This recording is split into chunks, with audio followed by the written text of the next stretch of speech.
ರಿಂದ ನಾಲ್ಕಳ್ಳಿಗೆ ಹೋಗ್ಬೇಕು. ಇವತ್ತು ಈ ಭಾಗದ ಈ ರೋಡ್ ಇದೆಯಲ್ಲ, ಈ ರೋಡ್ನಲ್ಲೇ ದೇವೇಗೌಡರಿಗೆ 1990ನೇ ಇಸ್ವಿಲಿ ರಾಜಕೀಯ ಶಕ್ತಿ ಕೊಟ್ಟಂತ ಊರಿದ್ರೆ ದೊಡ್ಡ ಸಾಕಳ್ಳಿ. ಏಕೆಂದರೆ ಆ ಉದ್ದೇಶದಿಂದನೇ ನಾನು ಕಾನೂನು ನೋಡಲಿಲ್ಲ. ಕುಮಾರಣ್ಣನ ಹಿಡಿದು ಸುಮಾರು 450 ಕೋಟಿವರೆಗೆ ಕೆಲಸ ಮಾಡಿದ್ದೀವಿ. ಇದೊಂದು ಹೋಬಳಿಗೆ 450 ಕೋಟಿಗೆ ಮಿಗಿಲಾಗಿ ನಾವು ಸುಮಾರು 140 ದೇವಸ್ಥಾನಗಳಿಗೆ ಇವತ್ತು ಕೆಲಸ ಮಾಡಿ ಕುಮಾರಸ್ವಾಮಿ ಇಲ್ಲಿ ಮಾಜಿ ಮಂತ್ರಿಗಳಿದ್ದಾರೆ. ಯಾಕೆ ನನಗೂ ಸ್ವಲ್ಪ ನೋವಿನಿಂದ ಹೇಳ್ತಾ ಇದ್ದೀನಿ, ಈ ರಾಜ್ಯದಲ್ಲಿ ಇಂಥ ಕೆಟ್ಟ ಸರ್ಕಾರ ನಾನು ನೋಡಲಿಲ್ಲ. ಕಾಯ್ತಾ ಇದ್ದೀನಿ, ಬಡ್ಡಿ ಸಮೇತ ತೀರಿಸೋವರಿಗೆ ರಾಜಕೀಯದಲ್ಲಿ ಯಾರ್ಯಾರ ಅಧಿಕಾರಿಗಳು ಯಾವ್ಯಾವ ರೀತಿ ನಡೀತಾ ಇದೆ ಗೊತ್ತಿದೆ. ಕೆಲವು ರೋಡ್ ಬಗ್ಗಿಸ್ತಾವ್ರೆ. 15 ವರ್ಷ 20 ವರ್ಷ ಇದ್ದರೆ ಯಾರೋ 15 ವರ್ಷ ರಂಗನಾಥಪುರ ಅಂತ ಹೇಳಿ ವಿಲೇಜ್, ನಾಚಿಕೆ ಆಗುತ್ತೆ. ಪೊಲೀಸ್ ಇಲಾಖೆ ಇದೆಯೇನ್ರಿ ಇಲ್ಲಿ ಜಿಲ್ಲೆಯಲ್ಲಿ? ಹೋಗಿ 16 ವರ್ಷದಿಂದ ರಸ್ತೆ ಇದೆ, ಜಿಲ್ಲಾ ಪಂಚಾಯತಿಲಿ ದುಡ್ಡು ಕೊಟ್ಟವ್ರೆ, ಕೆಲಸ ಮಾಡಿದ್ದಾರೆ. ಇಡೀ ಊರಿನ ಮೇಲೆ ಕಂಪ್ಲೇಂಟ್ ಕೊಡೋಕೆ ಹೋಗ್ತಾರೆ. ಯಾರೋ ಒಂದು ಮನೆಗೋಸ್ಕರ ಈ ಜಿಲ್ಲೆ ಪೊಲೀಸ್ ಇಲಾಖೆ ಇದೆಯಾ? ನಾನು ಯಾಕೆಂದರೆ ಅಡಿಷನ್ DYSP ಬಗ್ಗೆ ನಾನು ಹೇಳ್ತಾ ಇಲ್ಲ. ಯಾತಕ್ಕೋಸ್ಕರ ಇದು ಮಾಡ್ತಾರೆ? ಪೊಲೀಸ್ ಕಂಪ್ಲೇಂಟ್ ಕೊಡಿ ಅಂತ ಪ್ರೆಷರ್ ಮಾಡಿಸ್ತಾರೆ. ಯಾರು? ಯಾಕೆಂದರೆ ಯಾವ ಮಟ್ಟಕ್ಕಿದೆ ಅನ್ನೋದನ್ನ ನೀವು ಅರ್ಥ ಮಾಡಬೇಕಾಗುತ್ತೆ. ಇರಲಿ, ಎಲ್ಲೂ ಹೋಗಲ್ಲ.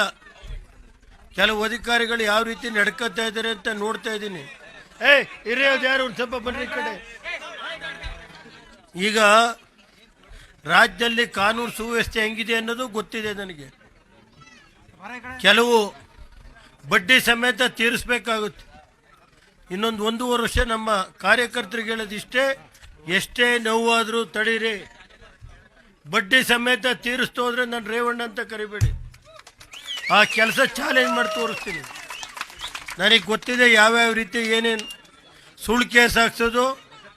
40-50 ವರ್ಷ ಜಮೀನು ಮಂಜೂರಾತಿಯಾಗಿ 40 ವರ್ಷ ಐತೆ, ವಾಸ ಅವರೇ ಅಲ್ಲಿ ಹೋಗೋದು, ಕೇಸ್ ಕೊಡಿಸೋದು, ಅವ್ರ ಮೇಲೆ FIR ಹಾಕ್ಸೋದು, ಈ ಥರ ನಡೀತಾ ಇದೆ. ನಾನು ಇನ್ನೂ ಶಾಂತ ರೀತಿಯಿಂದ ಇದ್ದೀನಿ. ಪಾಪ ಈಗ ಬಂದಿರೋ SP ಅವ್ರು ಒಳ್ಳೆಯರಿದ್ದಾರೆ, ನಮ್ಮ DYSP ಪಾಪ ಒಳ್ಳೆ ಮನುಷ್ಯರು. ನಾನು ಅವ್ರ ಬಗ್ಗೆ ನಾನು ಮಾತಾಡ್ತಾ ಇಲ್ಲ. ಹಿಂದಿನ ದಿನಗಳಲ್ಲಿ ನಡೆದಿರೋ ಅಂಥ ಕತೆ ಹೇಳ್ತಾ ಇದ್ದೀನಿ ನಾನು. ಅದನ್ನು ಯಾರು ತಲೆ ಕೆಡಿಸ್ಕೊಳ್ಳಬೇಕಾಗಿಲ್ಲ. ನಾನು ಹೇಳೋದು ಇದು, ಈ ರಸ್ತೆ ಒಂದು ಸ್ವಲ್ಪ ಇರ್ರಿ. ಈ ರಸ್ತೆ ಇದೆಯಲ್ಲ, ಸ್ಟಾರ್ಟಿಂಗಿಂದ ಎರಡನೆಯಿಂದ ಹಿಡಿದು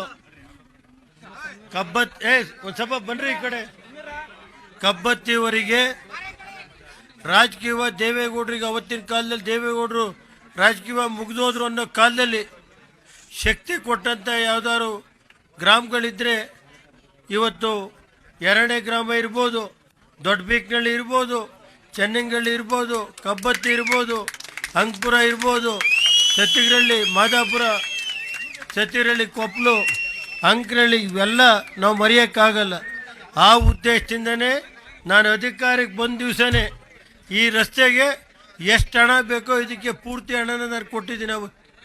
ಈ ರಸ್ತೆ ಅಲ್ಲಿಂದ ಹಿಡಿದು ಅಂಕನಹಳ್ಳಿವರೆಗೂ ರಸ್ತೆ ಎಷ್ಟು ಹಣ ಬೇಕಾದರೂ 3 ಸಾರಿನೂ ನಾವೇ, ಕುಮಾರಸ್ವಾಮಿ ನಮ್ಮ ಶಾಸಕರಿದ್ದಾರಲ್ಲ, ಮಾಜಿ ಮಂತ್ರಿಗಳು, ಅವರು ನಾವು ಇಬ್ಬರೇ ಸೇರಿ ಈ ರಸ್ತೆಗೆ ಏನಾದ್ರು ಹಣ ಕೊಟ್ಟಿದ್ರೆ ನಾವು ಇಲ್ಲಿ ಈ ಜಿಲ್ಲೆ ಕುಮಾರಸ್ವಾಮಿ ಸೋಲ್ಬೇಕಾಗಿದ್ರೆ ಕುತಂತ್ರದಿಂದ ಸೋತಿದ್ದಾರೆ ಅಷ್ಟೇ, ಇನ್ನೇನಿಲ್ಲ.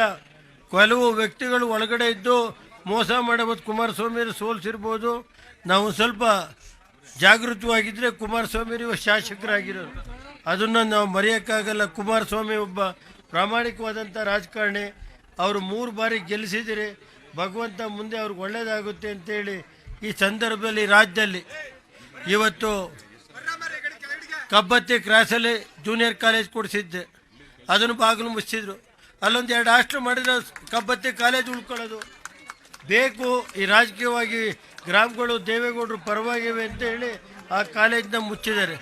ನೀವು ಸಣ್ಣ ಆಗ್ಬೇಕಲ್ವಾ, ಅದು ಒಂದು ಉತ್ತಮ ಆಹಾರದಿಂದ ಸಣ್ಣ ಆಗ್ಬೇಕಲ್ವಾ. ಪ್ರತಿದಿನ ನಮ್ಮ ಜೀನಿ ಸ್ಲಿಮ್ನ ಯೂಸ್ ಮಾಡಿ ಯಾವುದೇ ಸೈಡ್ ಎಫೆಕ್ಟ್ ಇಲ್ದಂಗೆ ನೀವು ಸಣ್ಣ ಆಗ್ತೀರಾ.